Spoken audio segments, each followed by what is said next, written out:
Did you survive all your weather? You're mute.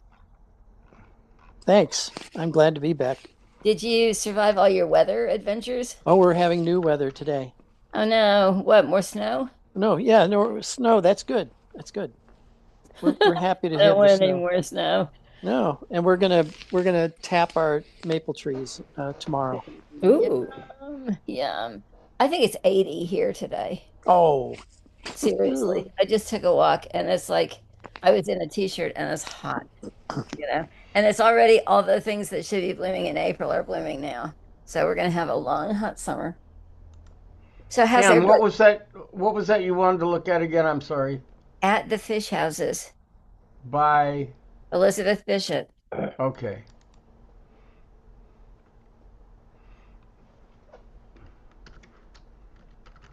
Yeah, so this is one of her very, very greatest poems, and it's one of the best poems in the 20th century, in my opinion.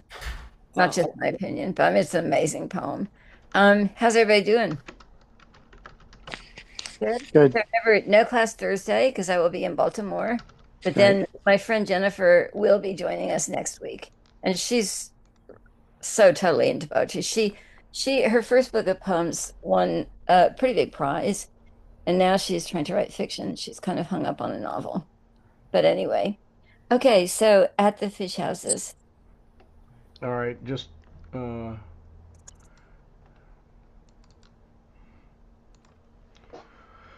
there we go. good. Thank you. This is a poem from Elizabeth Bishop's second book of poetry, and it was first published in 1947. She published a lot of her poems in the New Yorker, and this was one of them. So Tony, go down more, Oh, I had it up there and then and then it left. You have to go past Cape Breton. Here we go. It's going to be the next one.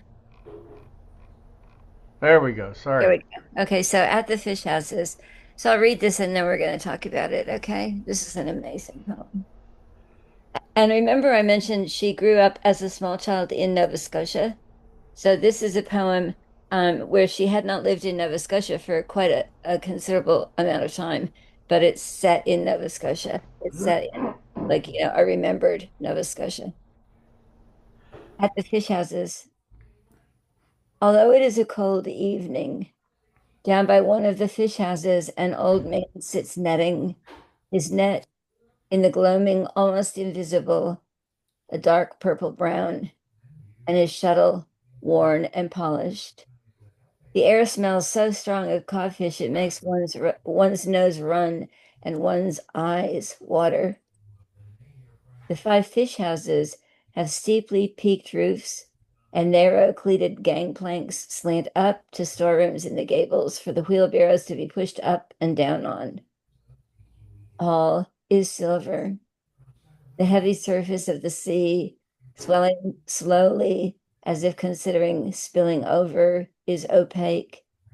But the silver of the benches, the lobster pots and masts scattered among the wild, jagged rocks is of an apparent translucence, like the small old buildings with an emerald moss growing on their shoreward walls.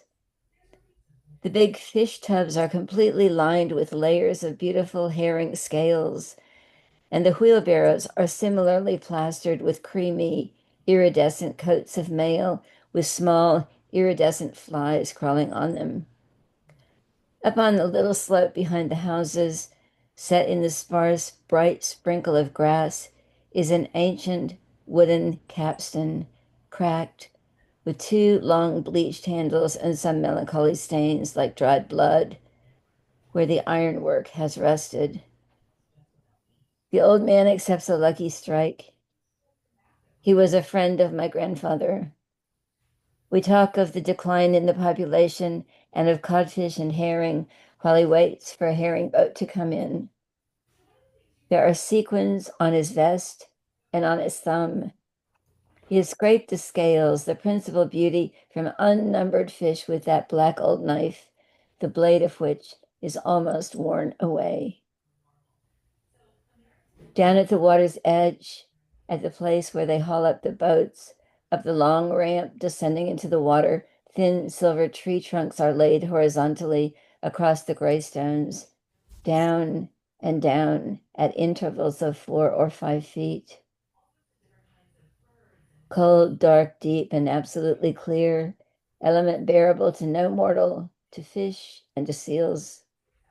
One seal particularly I've seen here evening after evening. He was curious about me. He was interested in music, like me, a believer in total immersion. So I used to sing him Baptist hymns. I also sang A Mighty Fortress is Our God. He stood up in the water and regarded me steadily, moving his head a little. Then he would disappear, then suddenly emerge almost in the same spot with a sort of shrug, as if it were against his better judgment. Cold, dark, deep, and absolutely clear, the clear, gray, icy water. Back behind us, the dignified tall firs begin, bluish, associating with their shadows. A million Christmas trees stand waiting for Christmas. The water seems suspended above the rounded gray and blue gray stones. I have seen it over and over, the same sea, the same, slightly indifferently swinging above the stones, icily free above the stones, and then the world. If you should dip your hand in, your wrist would ache immediately. Your bones would begin to ache and your hand would burn as if the water were a transmutation of fire that feeds on stones and burns with a dark gray flame. If you tasted it, it would first taste bitter, then briny, then surely burn your tongue. It is like what we imagine knowledge to be: dark, salt, clear, moving, utterly free, drawn from the cold, hard mouth of the world, derived from the rocky breasts forever, flowing and drawn. And since our knowledge is historical, flowing and flown. So this is a big poem, right? It's not short. Many of her best poems are not terribly short. And it covers an enormous amount of ground emotionally, philosophically, viscerally. It's just an astonishing poem. So obviously she's returned on a visit to Nova Scotia. This is the setting for the poem. And it's as is the little tiny village where she grew up. Thank you, honey. Right on the sea, like literally right on the water. Um, so I was long ago at a writing workshop, and the poet Deborah Diggs, who was a wonderful poet, she's not alive any longer, but she commented on, she said, there's something really important to remember when you're writing poetry, which is to change your distance, to change your perspective. And she said, you know, that's what this does when it comes up close to the old man. The old man accepts a lucky strike. It begins, the poem begins with this beautiful, beautiful description of the place and the oldness, the ancientness of this place, the usedness of this place, the vatina that age and use and work have created on the objects here, and the description of the fish houses with their gangplanks and the wheelbarrows, and then this amazing passage that begins, all is silver. So ordinarily we might think all is silver, that's like, jewelry, that's like royalty, that's like precious, but here it's all is silver. And the reason things are silver, well, the ocean, she says, the heavy surface of the sea swelling slowly as if considering spilling over is opaque. But the silver of the benches, the lobster pots and mess is of an apparent translucence because it's so used. It's so marked with the passage of time and labor and touching, you know. The big fish tubs are completely lined with layers of beautiful herring scales. And that is just the most astonishing thing. It's like the herring that the old man has been catching and that the other fishermen have been catching through the decades. And the scraping the skin, scraping she says the principal beauty of these fish is their scales and scraping the scales from the fish The big fish tubs are completely lined with layers of beautiful herring scales. And you're like, oh, wow, this thing is shining. This place is shining. And it's shining with what, in a sense, with labor, with use, with time, with history, with an industry which, even as she was writing, was passing away, with the herring and the codfish declining, so that centuries earlier you would be able to, practically walk on fish across the water. But now overfishing, as we know, in the Great Banks has, pretty much used up the fish populations. But here's this picture of evening, age, use, labor, and this incredible beauty. And it's not warm, it's cold, it's chill, although it is a cold evening. So it's bracing. It's like it's not easy. Nothing is easy about this poem, right? Up on the, the little slope behind the houses, set in the sparse, bright sprinkle of grasses, an ancient wooden capstan cracked. Some melancholy stains like dried blood where the ironwork has rusted. And then, kind of wonderful irony, the old man has accepted a Lucky Strike. My dad used to smoke Lucky Strikes, so that's just a common cigarette brand, but it's kind of a mordant pun, you know, especially since she just immediately mentions the increasing poverty of this region, right? There are sequins on his vest. I mean, this is not Elvis. This is a different kind of sequins. It's not the Academy Awards. It's sequins of fish scales, you know, the principle of beauty, sequins on his thumb. So he's a kind of, it's like he's royalty of this place because he's so old, he's so practiced, he's so experienced, he's used and he has used. William Carlos Williams, in one of his poems that we didn't read, it's a poem called Pastoral. He talks about the patina that grows on things as they age. And he says that's his favorite color. This kind of, he says, the greenish blue that pleases me beyond all colors. Well, here's a different kind of patina. It's a patina of rust and fish scales. And then we start describing the sea. So this is a poem, as critics have mentioned, that goes down, down, down. It doesn't go up, up, up. It's not seeking a transcendence that involves a movement toward God or toward heaven, even though the Christmas trees are there behind her as she turns around on the land, the place where people can survive. There are the, rituals and observances of Christmas. But we're interested more in moving into the sea, down, down, down. Okay, down at the water's edge. Then silver tree trunks. And it's like, why are they silver? Well, because again, they're cut down, they're aging, they've had water sloshing over them over and over and over. They're laid horizontally to make a path for boats to enter the sea. They've been stripped of their And bark they've too. yeah, been stripped to their bark too. Yeah. Douglas, you disappeared. Now, the line that the first time I read it, I got goosebumps. Cold, dark, deep, and absolutely clear. No punctuation. If you were in grade school and you wrote that, your teacher would put commas in cold, dark, deep, you know?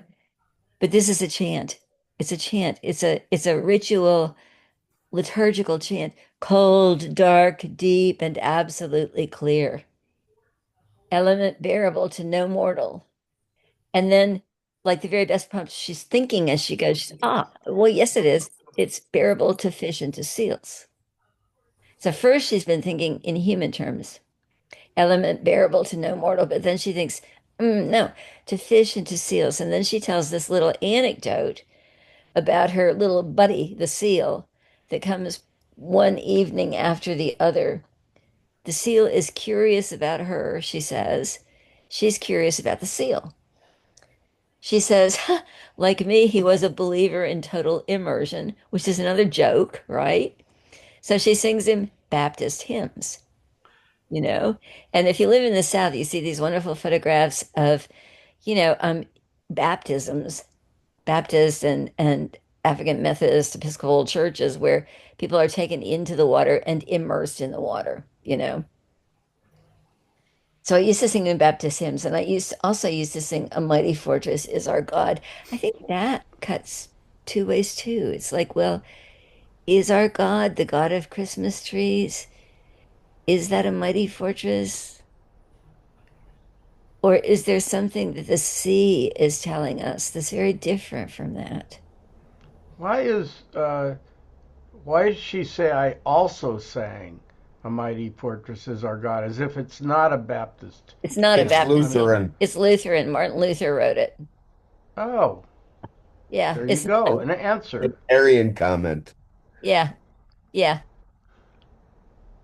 He stood up in the water and regarded me, suddenly moving his head a little, and then he would disappear and then come back with a sort of a shrug as if it were against his better judgment. And then she repeats it. Okay, back I go to what I was first thinking about. Cold, dark, deep, and absolutely clear. The clear, gray, icy water. So she's repeating clear, clear. First, she has said the water is opaque, but now she says it's clear, it's icy.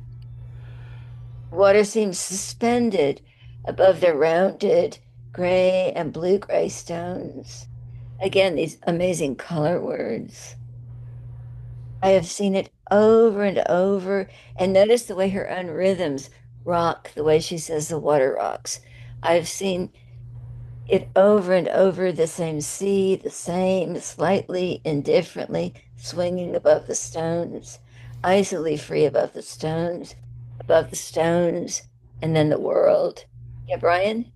The passage you just read, which is about the sea sort of hissing on the shore, is loaded up with sibilants in the Yeah, words.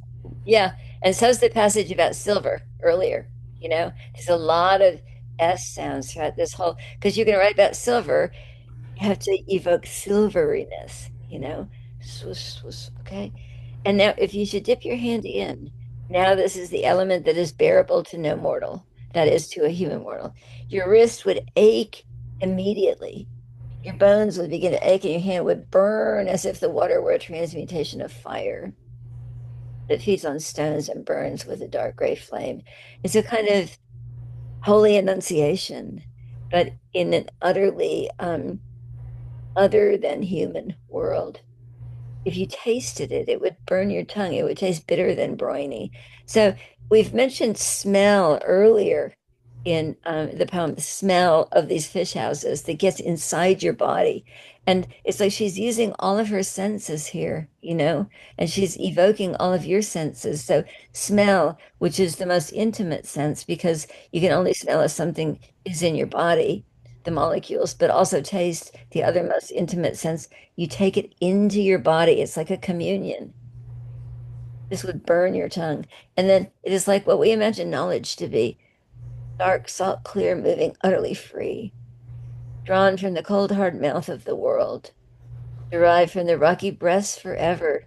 Notice that here, these are not maternal breasts, these are rocky breasts. This is a sterner, harsher kind of nourishment that she is receiving from the breasts, the rocks, the ocean, the sea, flowing and drawn. And since our knowledge is historical, flowing and flown. And then the poem comes to an end. So let's go briefly out of screen share so that everybody can see everybody and talk about this poem a little bit, see what comments you guys have.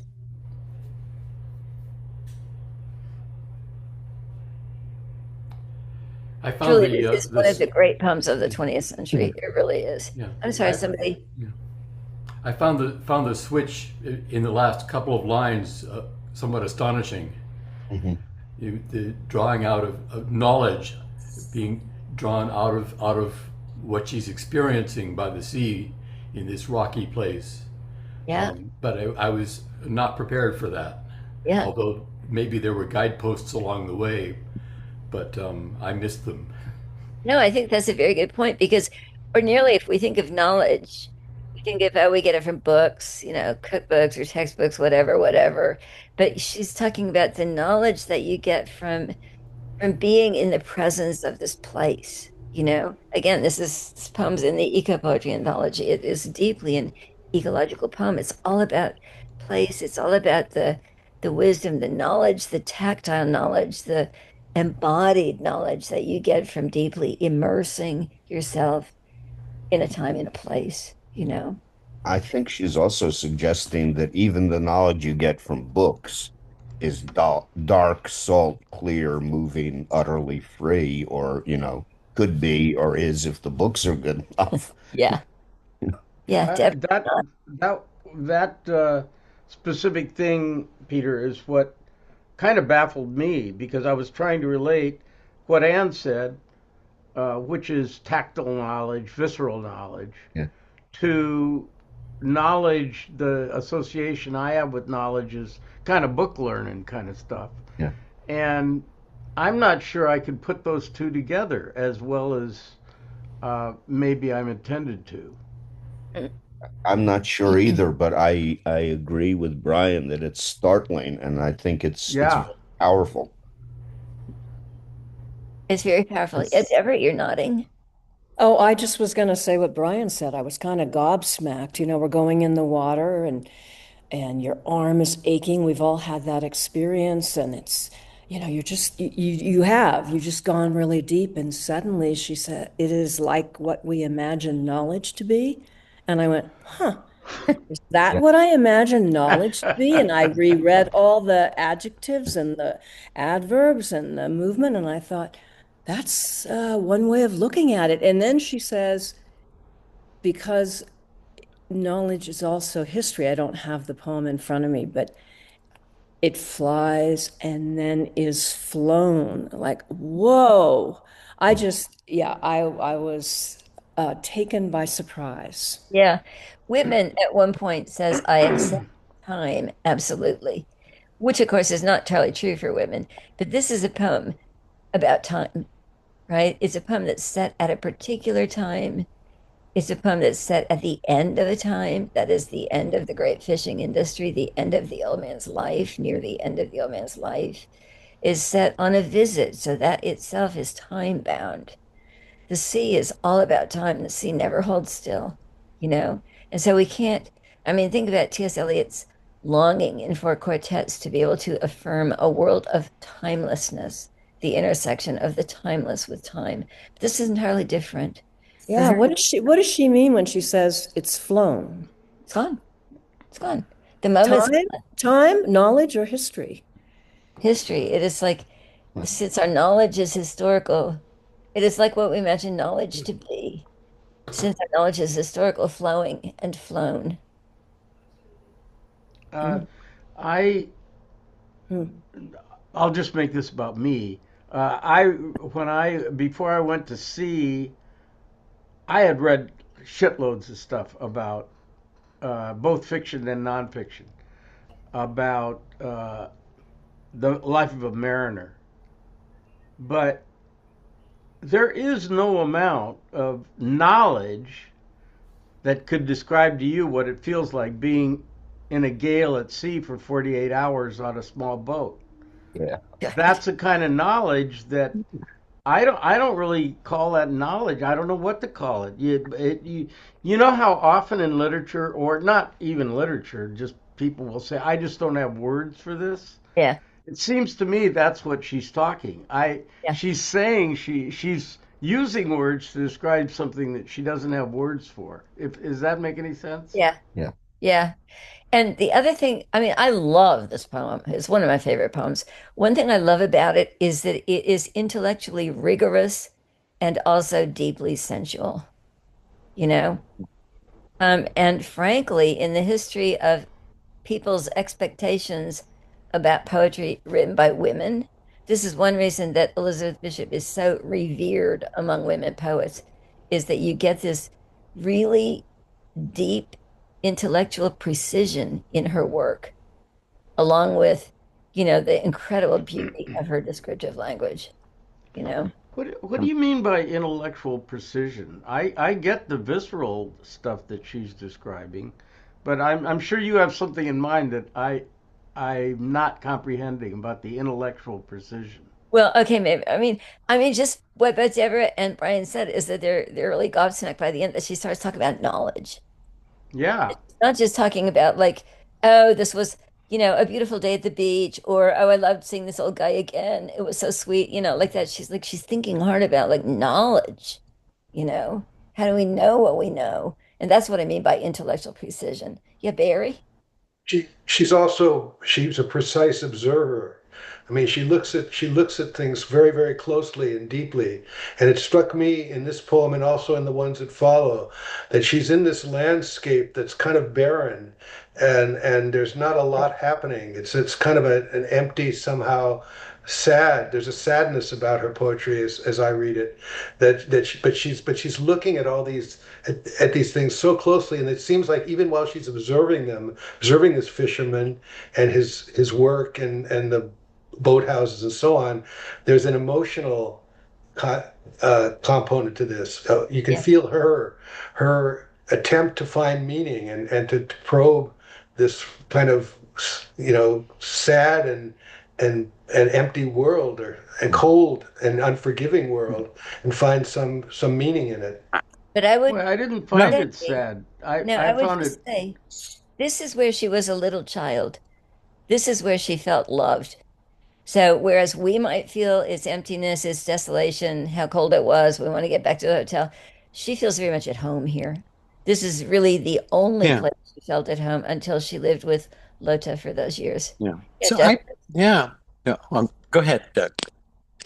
oh, so it's very evocative of the at least the northeastern, and my experience, most of my experience with shorelines has been in the Northeast, up into Maine. I haven't been to Nova Scotia yet, but um, and it just, with everything is silvered, the houses, the shingles on the houses are silvered, and um, it just was really evocative. I mean, I could just close my eyes and see, Yeah, Provincetown and the Truro beaches and stuff like that on Cape Cod. And the other thing that got me on a totally different tack was in the 90s at the Boston Aquarium, there was a harbor seal named Harvey, and he could speak. He had people had been talking to him for years, probably. I don't know if he's still there. I doubt it. But you could say, "Hi, Harvey, how are you?" And he'd say, "How are ya? How are ya? How are ya?" And Uh, it was just, it was great. He would respond, and so when she's talking about this seal, it's like it just popped right into my mind. So it's a very evocative poem if you have any experience with the seashore, or the ocean. yeah. It was just great. I loved it. I just love this poem yeah. so much. I I didn't. like the fact that she is in this poem. The poems we've read so far, she's kind of way back, but she's right in here. And in fact, her encounter with the seal is really it's very playful. So, it's like how often do that's like a kid's story, that you have a friend that's a seal and Yeah, so on, and that you would sing to it, and it would come up and maybe be, it's almost like a cat, maybe I'll be nice to you, maybe I won't, um, but I like the fact that she's there as well, me which too. she, That's a yeah, nice point. yeah, And one thing that fascinates me in what I'm calling eco poetry is those moments where um, the poem engages with contact between the human and the other than human. And it's like what can be made contact with and what can't be made contact with, like Frost writes really beautifully about that, where you're kind of gazing across this abyss between the human and the other than human, and yet there's a kind of kinship and mutuality at the same time. Yeah, Douglas? Yeah, I don't know if people listen to it, but I did send um, a file of her reading the poem "The Fish," Yeah, I got it. Yeah, we and did. she's a great reader as well as a poet, and Yeah, that she's an intimate description of that fish was great. yeah, I You know, agree. I didn't have the same reaction that Barry did. I can see that, but The Warren shuttle, he's mending nets, which is what fishermen do worldwide and have done so from ancient times. I didn't find that sad. Everything's worn because it's been used by a human being, and that was the meaning of his life all that time. I didn't find that wistful, maybe, but I didn't find it sad. I found it meaningful somehow. Well, he's That was describing the a world that's coming to an end Yeah. also. Yeah. yeah Yeah, yeah but there's still herring fishing there, I would imagine. I mean, the cod have almost disappeared, I believe. Yeah. I like the image of the knife that has been used so long. Yeah. The blade is almost gone. What a I know. that was such a great I know. I Yeah. know. I found something interesting, which is she describes many processes, many mechanical things without ever really putting it together and saying what they're doing is they're salting cod and putting it away to dry and so on, or that the rows of logs are used to pull the boats up onto the land. She just sort of describes these things, sort of, well, here this is happening, here this is happening. And it's a really interesting way to bring you into the poem. Yeah. That's a good point. Julia, do you want to pitch in with anything? You're mute. No, I'm just enjoying it. Okay. I find myself thinking about fishermen's cottages along the coast of England and Scotland because I have a kind of a fascination with, I knit and I was interested in knitting fishermen's sweaters, and so Oh, I yeah. spent a lot of time looking at pictures of the cottages, one-room cottages, and the life of the North Sea fishermen, and also Cornwall. So yeah, the fact that it's a fading way of life is that it's to me sad because there was I don't know how much of it somebody says there's still herring. Peter, you said I that. think so, yeah. Yeah, I mean, there yeah. certainly is in the Baltic. I think there is around Nova Scotia too. Mm-hmm. Yeah. There's been overfishing everywhere. Yeah. There's no doubt about Yeah. that. Well, her poems are generally, they're not ever simply sad and they're not ever simply happy.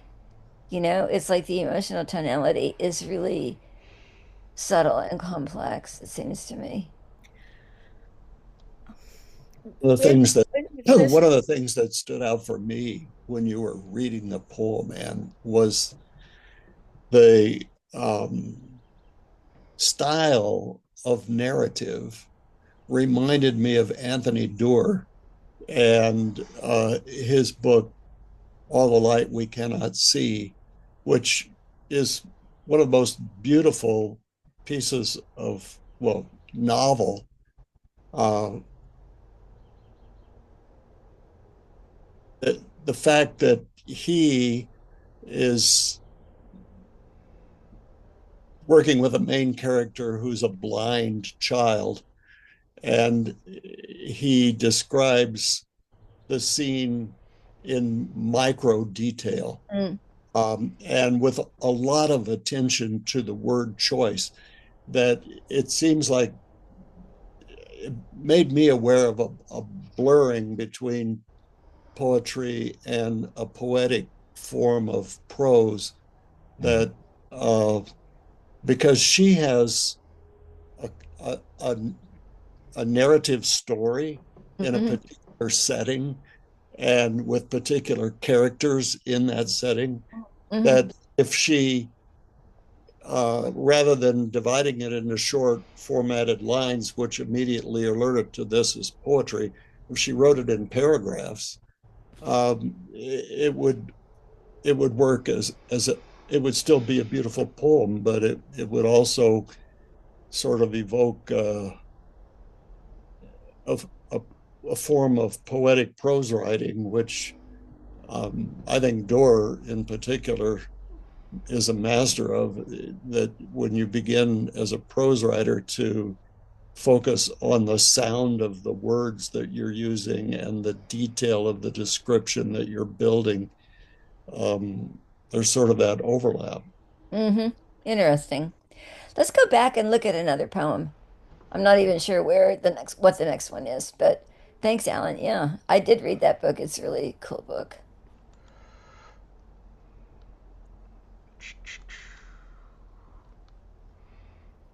Okay, so what's going to be next?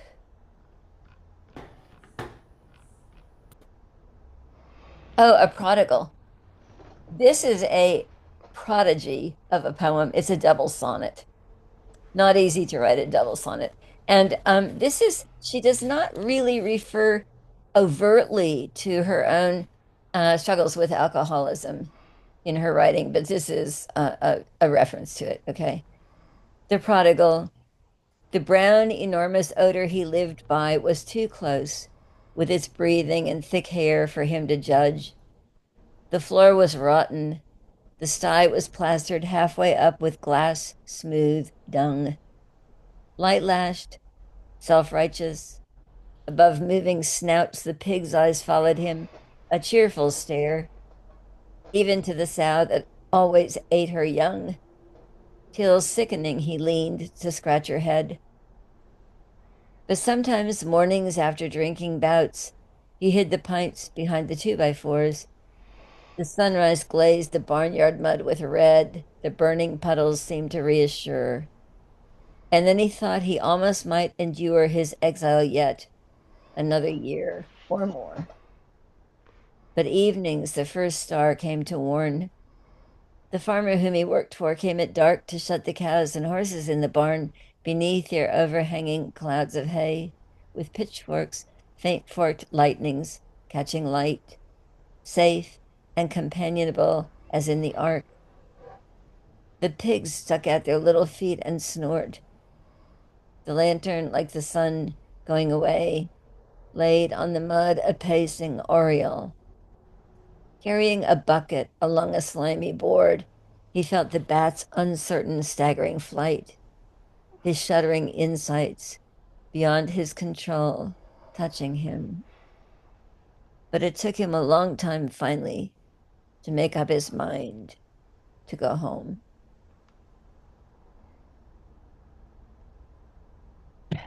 So, I don't know if you guys, when you were little, went to Sunday school. I did, and we read the parable of the prodigal son. And in the parable, it says that, he lived among the pigs. He went off and lived among the pigs. And she's really imagining that here, right? She's imagining this character kind of like the man moth, this outsider, this person who's, just completely living a different realm of existence, living among the pigs.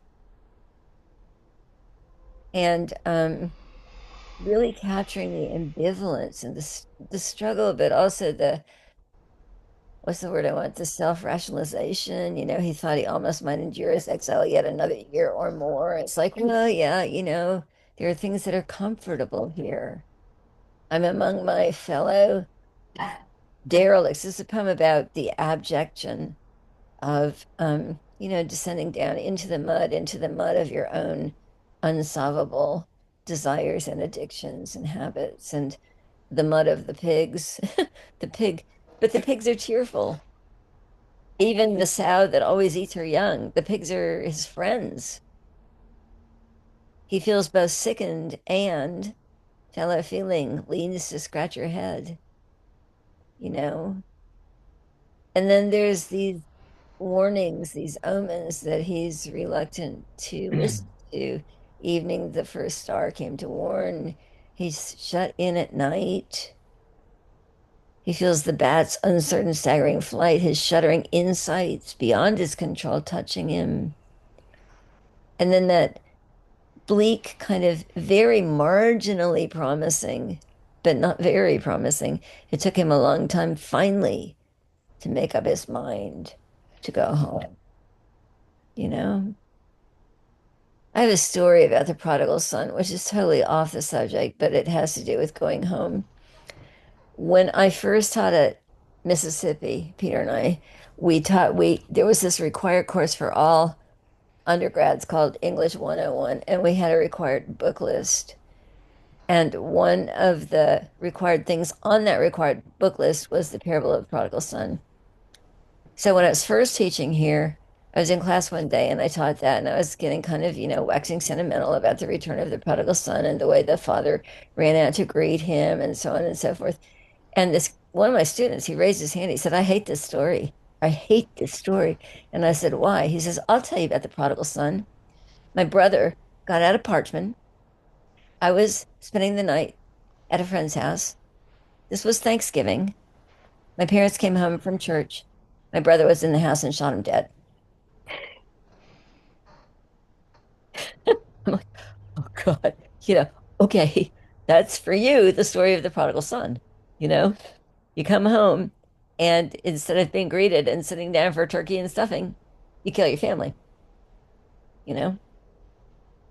So I couldn't resist telling you that story. But let's now go out of screen share and talk about things that you have to say about this poem.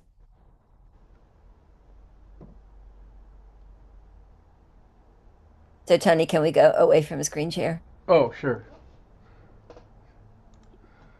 That last line kind of killed me. The last couple of lines. Yeah.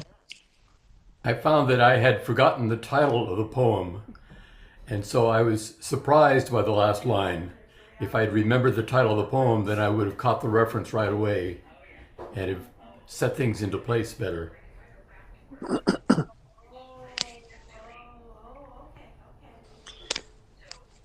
It makes me think of as one of my favorite Rembrandt etchings is The Return of the Prodigal Son. Mm-hmm. Mm-hmm. So, and he's this. It's sort of the story starts with him kind of making a life with the pigs. It's Mm-hmm. a comfortable, you have the gestures and the stuff, and he's kind of like, I'm this there, you know. But there's starting to, then as you flow along, you start get this undercurrent that, hmm, maybe, maybe this isn't it. But you're right. It doesn't. He doesn't really come clear until the last lines. That this is I'm okay, but maybe I'm not so okay. I don't know It's if that really, makes sense. Yeah. yeah, it's totally a struggle. I mean, I know we all know people who've dealt with addiction, of one kind or another. And there's a lot that's attractive about being addicted. It's like you enable yourself to go down, down, down to Goblin Town. You know what I'm saying? You enable yourself to get out of it. So he's got his bottles that he's hiding behind the 2x4s, and he's got his buddies, the pigs. And he's descended into that dereliction and that muddiness inwardly and outwardly. But there's things that keep him there. And she's definitely talking about her own knowledge of that. Yeah, the whole thing about hiding the bottles behind the 2x4s, you think, oh, this is somebody who knows whereof she speaks. Yeah. Yeah. But it's interesting that's it's it's sort of he wants to hide it, but what he's hiding it from the pigs? I know. You know what I mean? It's like it's almost like this reflex that I Maybe from the know, farmer. yeah, or whatever. It's like it's interesting, and Hiding it being a secret habit that he's not yeah, ashamed of, but he can't help. And up here, there have been several stories of old houses that have been either torn down or somebody starts to rehab them, and they find an enormous trove of bottles Oh God. under the porch. Oh my God. I was Yeah. kind of assuming that he was hiding it from the farmer. Could Yeah, be. Yeah, that makes sense. sure. And He's I just just had the hiding it. I never heard that line down, down, down in Goblin Town. I had to Google it. It's from The Hobbit, and Yeah. I'm completely illiterate when it comes to that whole uh, genre. I have not read any of it, so culturally bereft in that area. Well, that's It, your But assignment now, I thought Tony. maybe you wrote it. I just the line by itself is so great. I thought you wrote it, but no. yeah, it's the song that the orcs sing.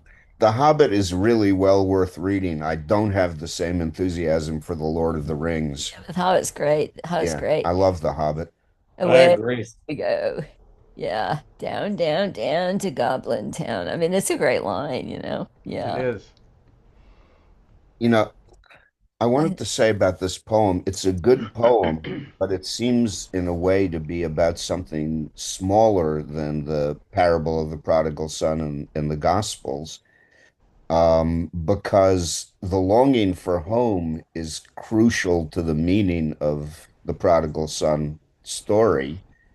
And the reunion's crucial to it. If you're reluctant to go home, that's a common feeling on the part of sons and daughters, but it doesn't seem like the feeling that the story um, embodies or expresses. Um, and also, it's not exactly a story about addiction. Presumably, the prodigal son spends freely, eats and drinks freely, and then becomes impoverished. Yeah. But there's no sign in the parable that in his impoverishment he's got either a habit or an addiction or a comfort that is to him what the alcohol is to the guy in this poem. Right. It's a good poem, but I also don't, it doesn't seem to me to, get at the essence of the story.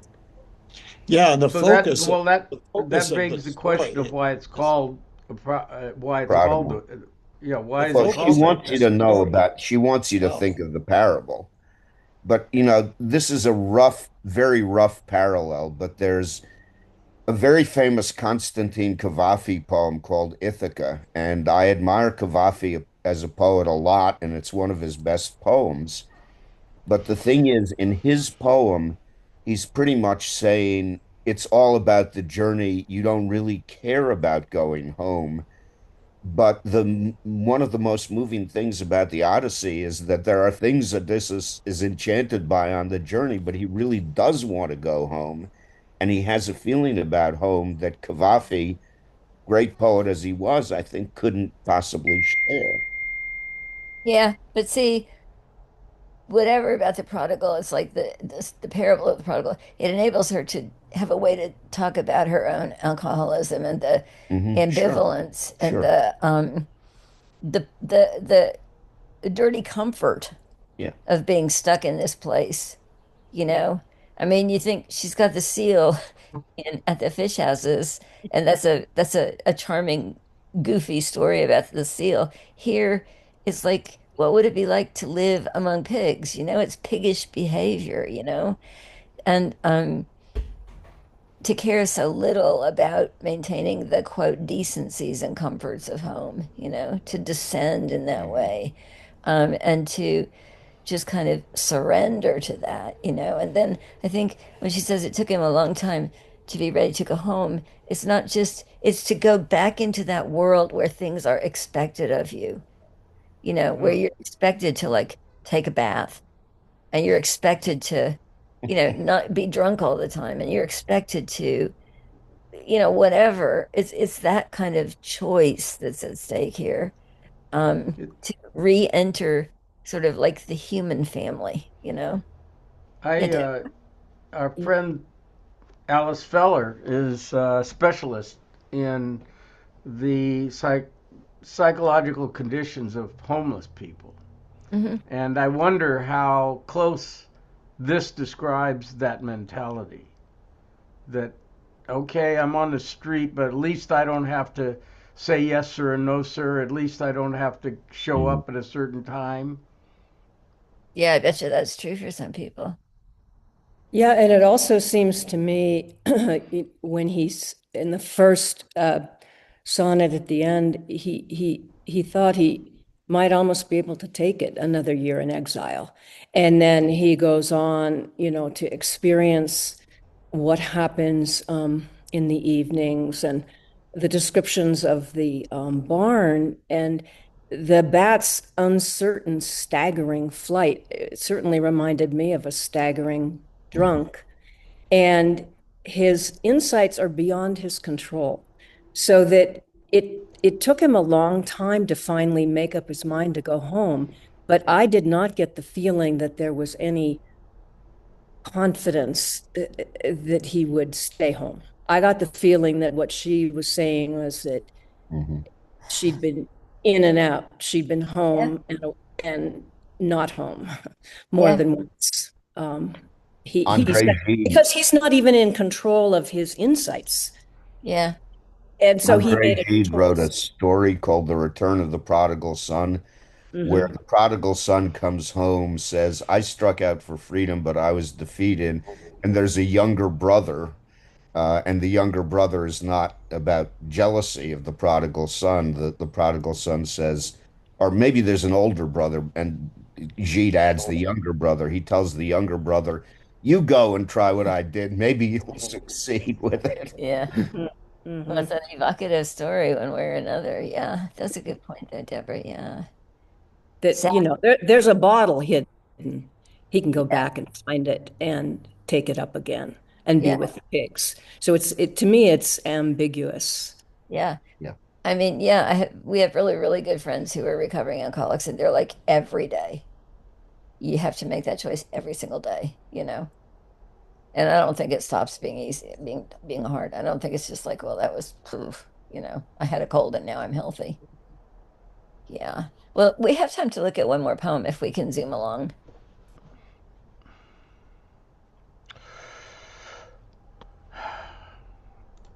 Tony, I'm sorry to make you keep jumping No, back. no, it's just that each time I have to fumble around to find the right buttons. That's all.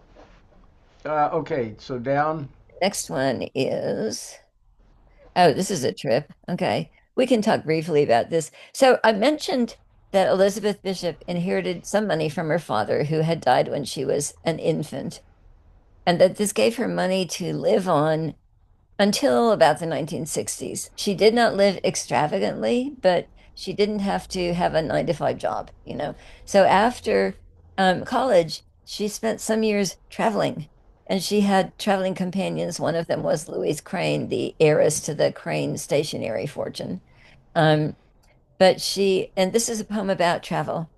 And it's a poem again about the desire for some kind of transcendental knowledge that the world is not going to give you.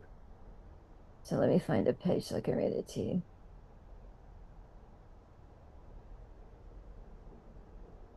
Okay, page 57. This again is from her book, A Cold Spring. So it's pretty early. Thus should have been our travels, serious, engravable. The seven wonders of the world are tired and a touch familiar, but the other scenes, innumerable, though equally sad and still, are foreign. Often the squatting Arab or group of Arabs plotting probably against our Christian empire, while one apart with outstretched arm and hand points to the tomb, the pit, the sepulchre. The branches of the date palms look like files. The cobbled courtyard where the well is dry is like a diagram. The brickwork conduits are vast and obvious. The human figure far gone in history or theology, gone with its camel or its faithful horse. Always the silence, the gesture, the specks of birds suspended on invisible threads above the sight, or the smoke rising solemnly pulled by threads. Granted a page alone or a page made up of several scenes arranged in catty-cornered rectangles or circles set on stippled gray. Granted a grim lunette caught in the toils of an initial letter. When dwelt upon, they all resolve themselves. The eye drops waded through the lines the Burren made, the lines that move apart like ripples above sand, dispersing storms, God's spreading fingerprint. And painfully, finally, that ignite in watery, prismatic white and blue. Entering the Narrows at St. John's, the touching bleat of goats reached to the ship. We glimpsed them, reddish, leaping up the cliffs among the fog-soaked weeds and butter and eggs. And at St. Peter's, the wind blew and the sun shone madly. Rapidly, purposely, the collegians marched in lines, crisscrossing, the great square with black like ants. In Mexico, the dead man lay in a blue arcade. The dead volcanoes glistened like Easter lilies.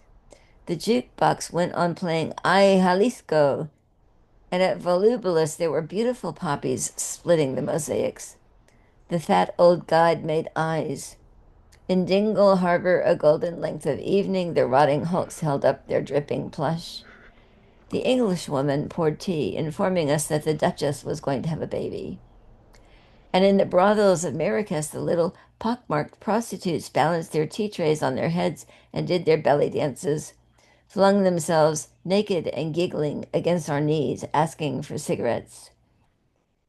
It was somewhere near there I saw what frightened me most of all, a holy grave, not looking particularly holy, one of a group under a keyhole arched stone baldaquin open to every wind from the pink desert. An open, gritty marble trough, carved solid with exhortation, yellowed as scattered cattle teeth, half filled with dust, not even the dust of the poor prophet Paynim who once lay there. In a smart burnous, Cador looked on amused. Everything only connected by and. Open the book. The gilt rubs off the edges of the pages and pollinates the fingertips. Open the heavy book. Why couldn't we have seen this old nativity while we were at it? The dark ajar, the rocks breaking with light, an undisturbed, unbreathing flame, colorless, sparkless, freely fed on straw, and lulled within a family with pets, and looked our infant sight away. So I dare say it's a pretty confusing poem the first time you read it. It seems to me to be kind of a hodgepodge, a miscellany of references to an old Bible, a Bible that has pictures, over 2,000 illustrations, and a complete concordance, which is like a great title, just a weird title, trippy title. And she's describing things, um, uh, but also a travel book, a travel log, an atlas kind of. You've got the seven wonders of the world. You've got the, totally bizarre evocation of the Arab world, the Arab, the squatting Arab or group plotting against our Christian empire, mordant these days, with one apart, outstretched arm and hand points to the tomb, the pit, the sepulcher. And it's like, it's funny and it's not funny. It's weird, it's strange. The branches, then she's describing the date palms, the birds, the brickwork. Um, and the way that these old books would have photographs in like lozenges on a page, or else kitty cornered photos, four views of the this um and then the lines the burn like sand and so on, and then it seems to me after the stanza break she's describing some travels that she herself went on, entering the Narrows at St. John's. At St. Peter's, the wind blew and blew, the sun shone madly. They saw the collegians. In Mexico, they heard this. The dead volcanoes glistened like Easter lilies. And then Dingle Harbor, and you're like, it's getting to be very hallucinogenic. You've got the English woman pouring tea, informing us that the Duchess was going to have a baby, and you're like, huh, who, what? How do we get from Mexico and St. Peter's to the Duchess? And then we've got the little prostitutes in Marrakesh, where, the poet and her female friend have gone, presumably kind of a lesbian brothel, and then this like drop into something very frightening, very serious, the empty grave, the grave where there's not even a body, but only dust, half filled with dust, the grave, this yawning abyss of emptiness. There's nothing that survives. Everything only connected by and. You can go here, you can go here, you can go here, you can go here. You can have this experience, you can listen to this, you can see this, you can drink this, you can eat this. It's all and. It never shapes up into anything complete, and it never offers any kind of transcendence. Why couldn't we have seen this old nativity while we were at it? this heavy book, this Bible talks about it, but we couldn't see it. The dark ajar, which is beautiful evocation of like, then the light can break through. The dark ajar, the rocks breaking with light. A family with pets, which is a great description of the Holy Family. Mama, Papa, baby, the cow, the lambs, and looked our infant sight away. Like at that point, if we could have seen it, if it had been there, if it had existed, we could have looked at it and we could have beheld miracle. We could have beheld something that wasn't just and and, you know?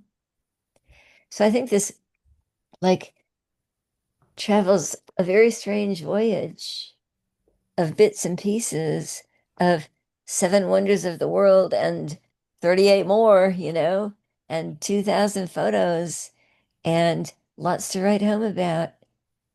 But then it comes to this miraculous absence of a miracle at the end.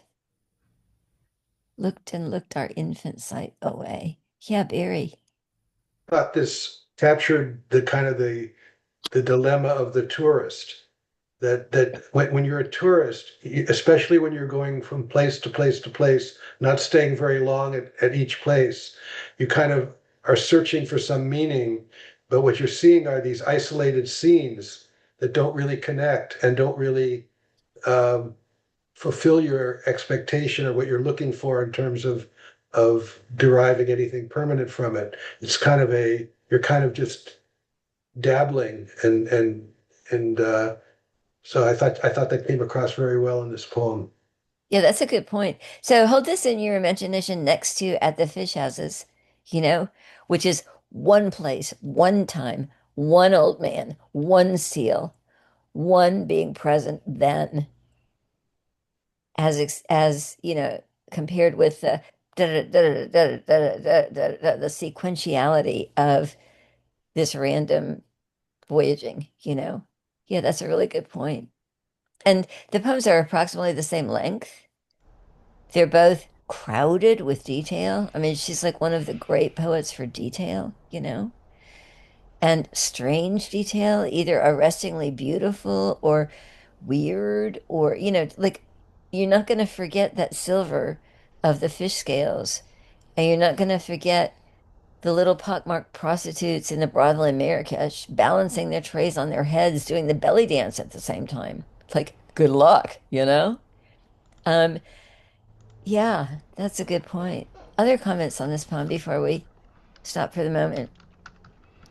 Could you go Uh, back to the original, to the opening of the poem? I hadn't read it before, and I I was trying to see if she's giving us hints to her attitude toward this travel at the Yeah, very. what would you? I'll read you the very beginning, but that's Yeah, a good question to ask everybody. Thus should have been our travels, serious, engravable. The seven wonders of the world are tired and a touch familiar, but the other scenes, innumerable though equally sad and still, are foreign. Which is to say, what she's, and I mean, I don't think she ever like went to the seven wonders of the world. She's talking about right. what you get out of a book at the same time, but then there are these other things that are foreign. So, Yeah. what did you guys say about her attitude toward all this at the beginning of the poem? Yeah. When she said should have been, I got the impression that she hadn't actually done this travel. That if she had, it should have not been the wonders of the world, but these. I mean, I it's it. I'm wondering if she's critical of this whole idea of travel. I mean, did she travel much as in Yeah, her she real did life? travel. She did I see. travel. She did travel. Uh-huh. I mean, she traveled widely. And then in Brazil, she traveled in Brazil and she lived in Brazil for 12 years and became fluent in Portuguese and did translation from Portuguese. So, yeah, she lived in France for a couple of years and she traveled through Europe and she traveled in Mexico and she traveled in the United States. She lived a lot of different places. But how would you guys characterize her attitude toward all these travels? Uh, Once again, if I can make it all about myself, when we traveled by boat and you'd come into a port, it's an entirely different thing from being a tourist because first of all, Yeah. the the people in ports have been welcoming strangers into their ports for thousands of years. This is something they do all the time. And they know you're not tourists because you came into a port. You're going to deal with the port people and you're going to deal with you need a bolt or you need something fixed. And so you're going to deal with the working people in the port. You're not going to deal with the tourist industry. And that was an entirely different experience from any travel I'd ever done before. And I was thinking about, we went to Marrakesh, for example. We were in Marrakesh, and I was approached by a prostitute. And I wrote about it rather humorously, I think. But uh, in Marrakesh, we were tourists because we had traveled inland to go see Marrakesh. But most of the time, we weren't exactly tourists. We were dealing with the business people in the port, and it was completely different, I have to say, than traveling as a tourist. So I I like that a lot, and the distance that she's expressing, if I'm understanding her properly, is a distance you get when you're a tourist. Hmm. Yeah. Yeah, Douglas? Yeah, I just two things that one that what Tony was just talking about made me think about when I was living in Hawaii, and it was so annoying when you realize that the people who were coming through, it just like it would they didn't consider the fact that other people actually lived there. That it was just sort of like if you were there, it was because you were on vacation. It's like no, we're living here. So go fuck yourself. It's like, but and the other thing was that at the thing about the nativity, I got it totally differently because when I had been traveling, I traveled with my dad when I was like a junior in high school. We went on a 6-week tour of Europe, and by the time we got to Spain and Madrid, I was like art galleried out. Yeah. I was 16 and whatever. And so my dad said there's something about this place called the Prado, Yeah. and I thought, no, no. And then, after I got back and discovered what was there, it was like, you know, what a moron. So that's how I got that. Mm. I thought, well, they were someplace where they could have seen this nativity. It didn't occur to me that they were actually talking about The the nativity. nativity. Yeah, yeah. I mean, I think again, there's this thinking about transcendence, but as in at the fish houses, it's not transcendence, it's descendance, if that makes sense. And here it's just and. It's like you can't be there. You can't be looking at the manger and looking at the baby. It's like if it happened, you weren't there. You missed it. And if it didn't happen, it didn't happen, you know. Well, I think she's an observer a lot. She observes things. She's watching and observing very closely, but she's not a lot of interaction with other human beings and conversation and connection there with her. And I think it seems like a thing that runs through some of the poems that I've read of hers. that's a good point. She described herself, and I quote, as the loneliest person in the world, Wow. you know. But we're I not mean, lonely. We're getting together and discussing poetry. I know. I know. No, I'm by no means the loneliest person in the world, but she, I mean, she lost both her parents. She never saw her mother after her mother went mad. She wrote a really amazing narrative about that, about being a little kid and hearing screaming. And then her mother was gone, and her mother was gone for the entire rest of her life with no goodbye, And she did have obviously friends. She had people who cared about her, but she had this great feeling of desolation at the core of her being, you know? That's the loneliness I was describing earlier that I Yeah, think comes through.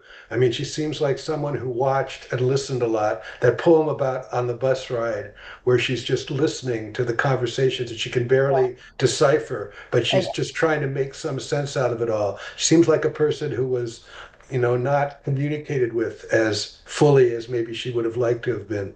Yeah. Yeah, if you see pictures of her, she was very pretty. But you see pictures of her like in college and so on, and she just has the saddest look on her face. It's like you want to go sit by her.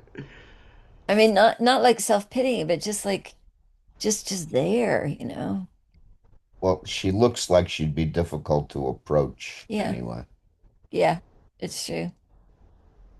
Okay, guys, thank you. And have a good week, and I will see you next Tuesday. Okay. Uh, Enjoy and Baltimore. are you going to send us something, man? Well, you still have more Elizabeth Bishop, and I am going to send you more Elizabeth Bishop. But also, Oh, Oh, Peter good. has prepared a wonderful list of Robert Lowell poems, which I will also be sending you. okay. Okay? Thanks, Okay. Anne. All right. Take Good. care. Bye. Bye. Thanks, everybody.